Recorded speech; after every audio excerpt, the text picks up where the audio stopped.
नमस्कार दोस्तों, मैं हूं दिनेश की वोरा। बहुत-बहुत स्वागत है आपका इस बहुत स्पेशल प्रोग्राम में। दोस्तों, अक्सर आपने देखा होगा कि भारतीय जनता पार्टी के नेता पीओके की बातें बहुत करते हैं, पाकिस्तान ऑक्युपाइड कश्मीर की बात करते हैं। लेकिन शायद उनको सीओके याद नहीं रहता, यानी कि चाइना ऑक्युपाइड कश्मीर, अक्साई चिन जिसको कहते हैं। पार्लियामेंट में दहाड़े मार-मार के अमित शाह कहते हैं कि पीओके एक दिन हमारा होगा, हमने उसके लिए सीटें भी रिजर्व कर दी हैं। अच्छी बात है।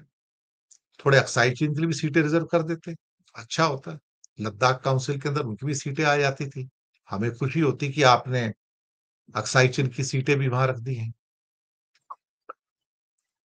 लेकिन नहीं रखी साहब। उनके आका दुखी हो जाएंगे। अब ऐसा कोई प्रपोजल भी पास नहीं होता पार्लियामेंट में, जैसे पीओके के ऊपर पास होता है कि पीओके एक दिन हमारा होगा, कि सीओके हमारा होगा।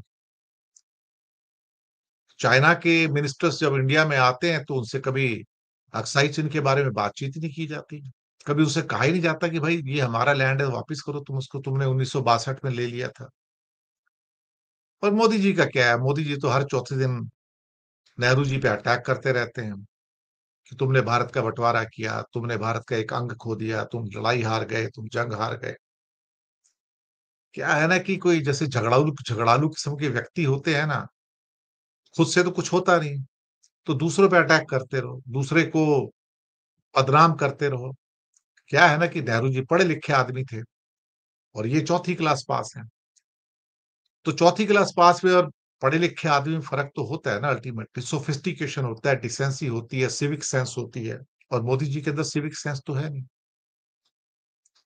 अब भारत के लिए खतरा अक्साई चिन पे और बढ़ गया। लेकिन इससे पहले एक बात इस सरकार से ज़रूर कहना चाहूँगा कि भाई, ठीक है ना, इतिहास में 75 साल पहले बहुत कुछ हो गया। इन 75 सालों में हमने ठीक है, पीओके भी गँवा दिया, चलो मान लिया। हमने अक्साई चिन भी गँवा दिया, चलो मान लिया। तो एक काम करो ना, बीजेपी की सरकार तो करीब-करीब 16 साल रहा, पिछले करीब-करीब 26-27 सालों में 16-17 साल इन्होंने राज कर लिया है। 6 साल अटल बिहारी भी थे और 11 साल मोदी जी के भी हो गए हैं। बल्कि 11 साल से ऊपर हो गए अब तो, सवा 11 साल हो गए। तो सवा 16 साल के अंदर आपने क्या प्रयास किया कि आप खोए हुए पार्ट को वापस ले आओ?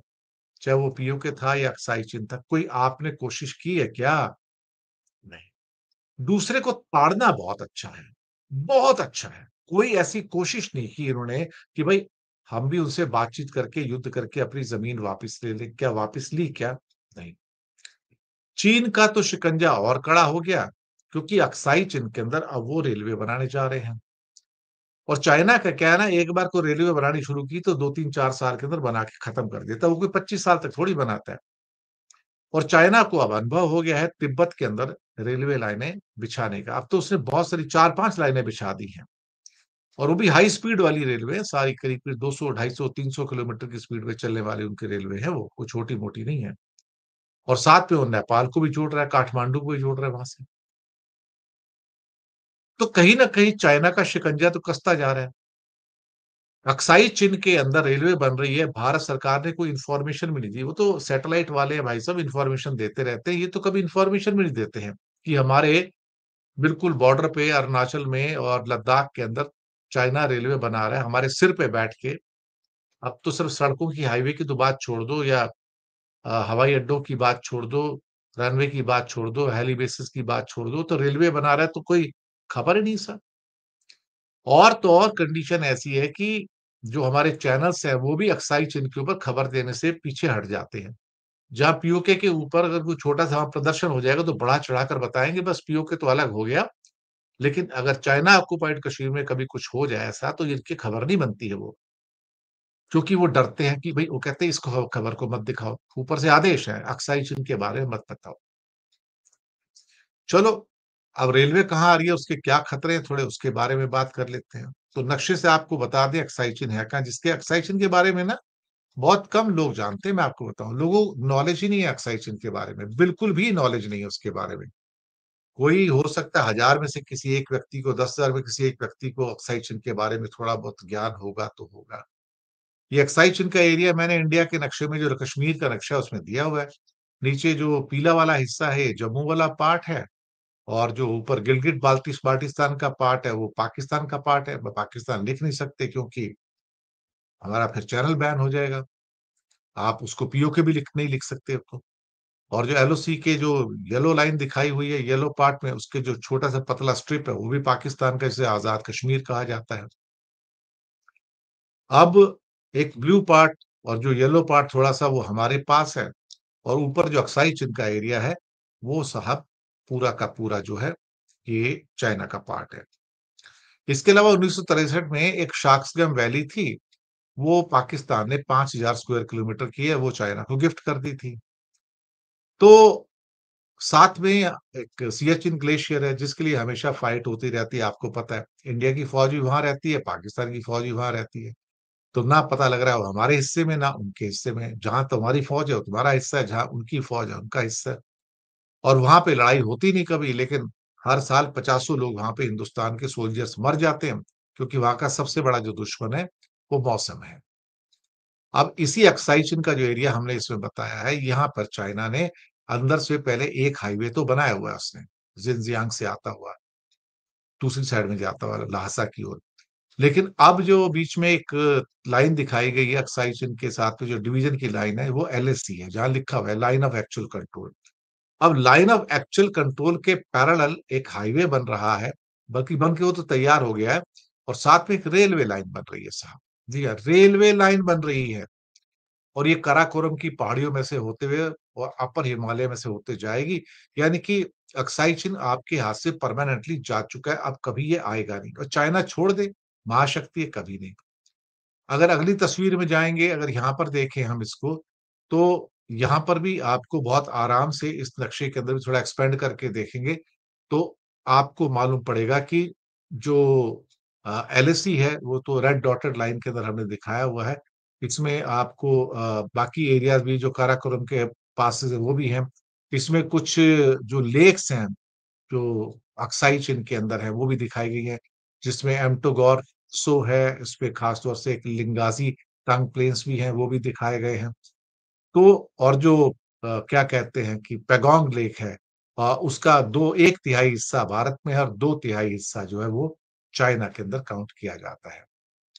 इसके बाद आपका ये भी एक नक्शा यहाँ से भी देख सकते हो कि ये एलएसी आपके सामने बिल्कुल है इसके अंदर और वो हाईवे दिखाया हुआ है जिसपे लिखा है ना जिनजियांग तिब्बत हाईवे है।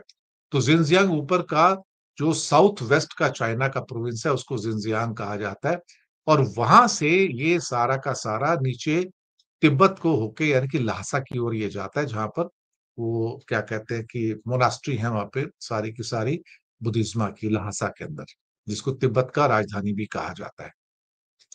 तो ये एक हाईवे तो ऑलरेडी ऑपरेशनल है इनका बना हुआ है उसका और दूसरा हाईवे भी उनका आ रहा है अभी। ये और हमने दिखाया कि ये इसमें ऊपर भी दिखाया अक्साई और चिन रोड जो अक्साई चिन रोड जो है वो दिखाया हुआ है उसके अंदर पूरा का पूरा। अब जो ये ब्लैक लाइन सारी दिखाई गई है, आप पाएँगे कि इसके आस-पास जो है, उनका पूरा का पूरा एक हाईवे है जो काराकोरम से होके नीचे आ रहा है इस समय।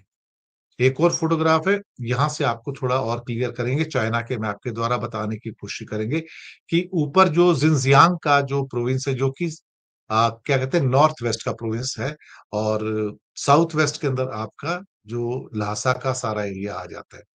यहाँ पे आप एक बात नोट नोट करेंगे कि ल्हासा जो है वो हमारे अरुणाचल प्रदेश के ऊपर पड़ता है, भूटान के थोड़ा-सा ऊपर ल्हासा पड़ता है ये। अब एक चीज़ इसमें बड़ी क्लियर है कि ये जिनजियांग से जो पूरा का पूरा हाईवे है, वो इसमें शिगात्से नाम की जगह है, बीच में से होता हुआ ल्हासा आता है और इसी के आस-पास उनके जो बहुत सारे जो है ना वो रेल रूट्स भी बने हैं। जैसे किंघाई जो है वहाँ पर जो वहाँ लिखा हुआ ऊपर टॉप के जो एक रोड और जो दूसरे मैप्स हैं, रेलवे मैप भी हैं। वहाँ से लेके लहासा तक एक लाइन आती है और दूसरी लाइन जो है वो आपकी खास तौर से वो चेंगडू की लाइन है। इसके अलावा एक निंगची की लाइन है जो अरुणाचल प्रदेश के बॉर्डर से मुश्किल से 50 किलोमीटर दूर वो बनी हुई है। तो नई-नई चीज़ें निकल कर आ रही है यहाँ पर। प्लस ये लाइन अब देखिए, ये अक्साई चीन का पूरा एरिया दिखाया हुआ है यहाँ पर, और उसके बिल्कुल बॉर्डर के पास-पास से आप देखेंगे जिनजियांग से ये रोड भी है और रेल, ये उसका एक ऐसा प्रारूप करके हमने दिखाने की कोशिश की है। एक अखबार से ये सारी तस्वीरें ली हैं या वेबसाइट से ली हैं, उनका हम शुक्रिया अदा करते हैं हम। तो जिनजियांग से बिल्कुल एलएसी के पैरेलल चलती-चलती वाया शिगात्से होके ये ल्हासा तक जाएगी, और आपको यकीन नहीं आएगा कि ऑलरेडी उसमें से एक क्या कहते हैं कि रोड तो जा ही रही है, यहाँ से दूसरा हाईवे और रेलवे लाइन यहाँ पे बनेगी। तो रेल थ्रू द अक्साई चीन अलोंग एलओसी। तो एलएसी के पैरेलल जो रेलवे जाएगी, वो भारत के लिए बहुत बड़ा खतरा है। इसका मतलब है कि चाइना अपनी जो सप्लाइज़ हैं, वो सारी की सारी जो हैं, वो कुछ ही घंटों में वहां तक पहुंचा सकता है, जबकि हमारी सप्लाईज बाय रोड जानी हो तो कई दिन लग जाएंगे उसके अंदर। तो ये एक डॉटेड मैप से बताया गया है। ये कुछ चित्र हैं हमारे पास अक्साई चिन के, कि कुछ इस किस्म के, ये गूगल पे अवेलेबल है। अक्साई चिन के बारे में कोई बहुत ज्यादा इंफॉर्मेशन अवेलेबल नहीं है, मैं आपको बताऊं। और अब थोड़े-थोड़े कुछ छन-छन के खबरें आनी शुरू हुई हैं, तो वहाँ की कुछ पुराने चित्र हैं जहाँ पे गरीबी काफ़ी है। यहाँ तो मीलों-मील तक कुछ आपको देखने को नहीं मिलेगा। इसको कई बार कहा जाता है कि यहाँ तो घास का तिनका भी नहीं पैदा होता है, तो ऐसे हालात हैं। इसको एक डेज़र्ट के रूप में, एक कोल्ड डेज़र्ट के रूप में जाना जाता है। बर्फ हाँ रहती है, कभी पड़ती है, कभी नहीं पड़ती है, लेकिन कोल्ड डेज़र्ट है ये सारा का सारा। यहाँ ये सड़क जा रही है बीच में, ये भी आप देख सकते हैं, सब चाइना बिल्ट है। और ये एक्साई चिन के जो तस्वीरें हैं जो मैं आपको दिखा रहा हूँ। रेलवे की जो बात करेंगे तो वो भी आपको बताऊंगा। ये रास्ते हैं वहाँ के, कुछ कच्चे रास्ते हैं और सामने पहाड़ों पर बर्फ बिल्कुल ढकी हुई है। ये काफी तस्वीरें जो हमें नेट से प्राप्त हुई एक्साई चिन की, उसे हम दिखाने की कोशिश कर रहे हैं आपको। और ये वहाँ पे एक सैटेलाइट से ली हुई पिक्चर, उनकी एक लेक है ये। ये उस लेक का फ़ोटोग्राफ है, हालाँकि लेक काफ़ी बड़ी है, कई मील में फैली हुई है, तो इसे छोटा मत समझ लीजिएगा। और ये इस ढंग के बिल्कुल नंगे पहाड़ हैं, अक्साई चिन के, जिनके ऊपर आपको एक घास का तिनका भी नहीं मिलेगा, और देखने में बड़े बदरंग लगते हैं। लेकिन पाकिस्तान की साइड में जाओगे, काराकोरम साइड में जाओगे, आपको ऐसे नंगे पहाड़ वहाँ पे बहुत मिलेंगे। लेकिन जब बर्फ पड़ती है तो बड़े खूबसूरत भी लगते हैं ये।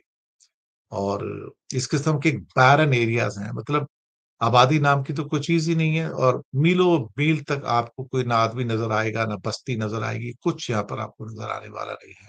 हालाँकि चाइना ने अब यहाँ पे हाईवे बनाने का काम शुरू किया है। एक हाईवे तो ऑलरेडी बना हुआ है, दूसरा एलएसी के पास कॉन्स्टेंटली अब बनने जा रहा है, साथ में रेल ट्रैक भी बनने जा रहा है। तो 4-5 साल में सब बना के बिल्कुल तैयार कर देंगे, और उसके द्वारा उनकी जो पकड़ है, और ज़्यादा यहाँ पर मजबूत हो जाएगी। अब यहाँ पर जो खबर जो हम आपको पहुँचाने वाले थे, वो ये थी कि जो इनका खास तौर से जो रेलवे का ट्रैक आ रहा है, वो अपने आप में महत्वपूर्ण है। उससे क्या है कि उनकी सप्लाई चेन्स जो है, बहुत जल्दी जो है, वहाँ पर पहुँच जाएँगी। हम इसको थोड़ा-सा यहाँ दिखा के आपको छोटा कर देते हैं, ताकि आप मुझे भी देख पाएँ और रेल ट्रैक को भी देख पाएँ।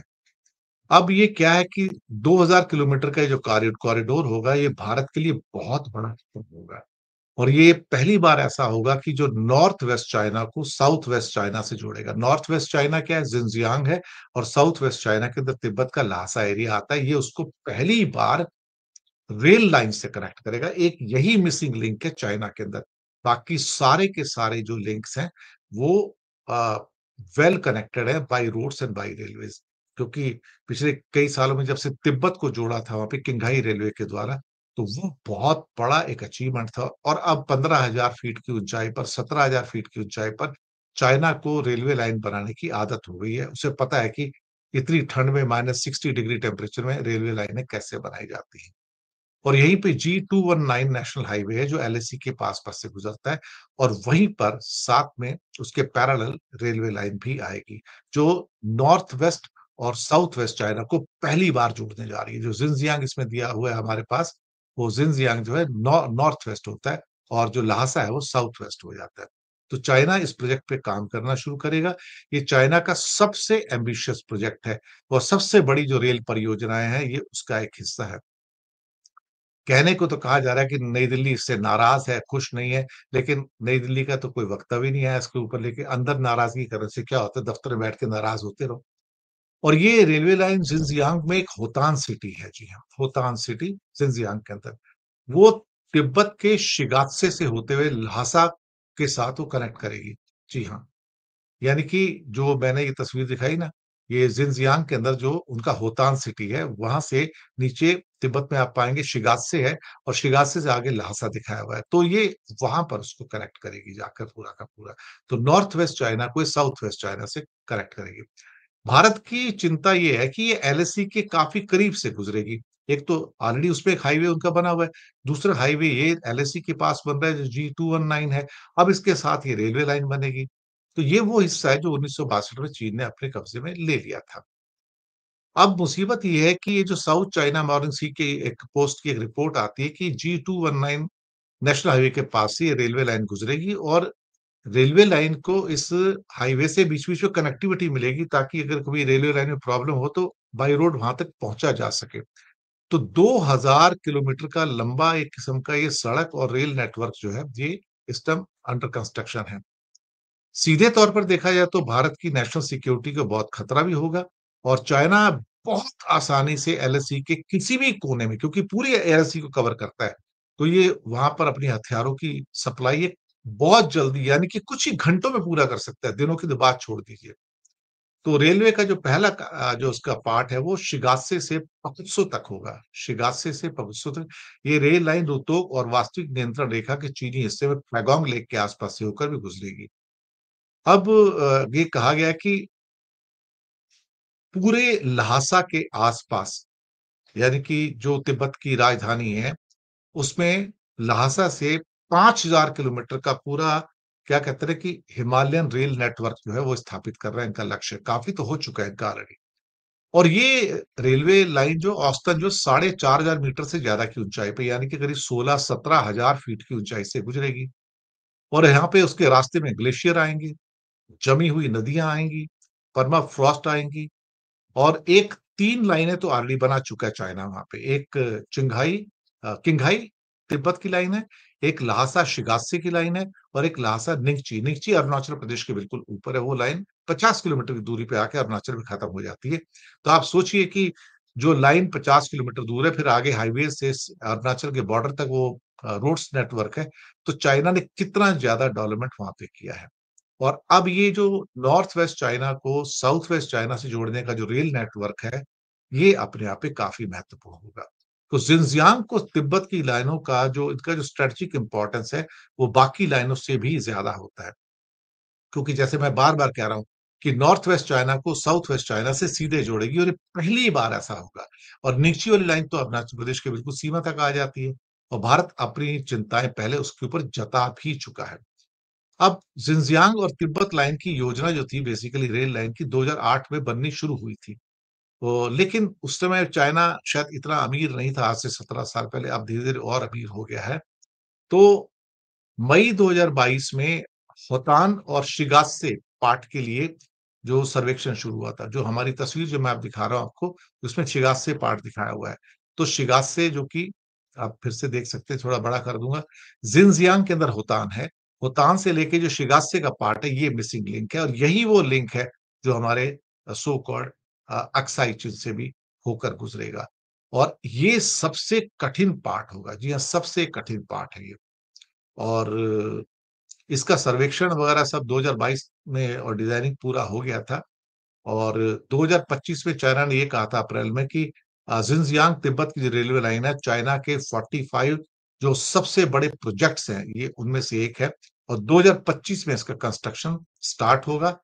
13 बिलियन डॉलर्स $13 बिलियन का इसका पूरा खर्चा आएगा और चाइना की गवर्नमेंट जो है इसको पूरा करेगी और अपने आप में जो जी 219 हाईवे है, वो उसके पास से पैरेलल जो ये होके गुज़रेगा, तो मुझे लगता है कि अ, चाइना जो है शायद इतनी तेज़ी से वहाँ पर निर्माण कर रहा है, तो हम तो वहाँ पे सोच भी नहीं पा रहे हैं।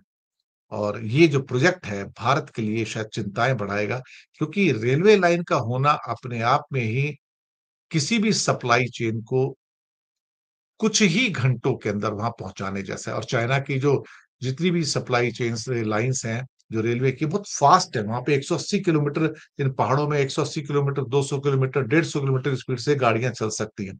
इतनी स्ट्रॉन्ग रेलवे ट्रैक उन्होंने बनाए हैं वहाँ पर। चलिए अच्छी बात है जो भी है, लेकिन चाइना का जो कंसंट्रेशन है वहाँ पर, वो अद्भुत है। बिल्कुल और बिल्कुल अद्भुत है।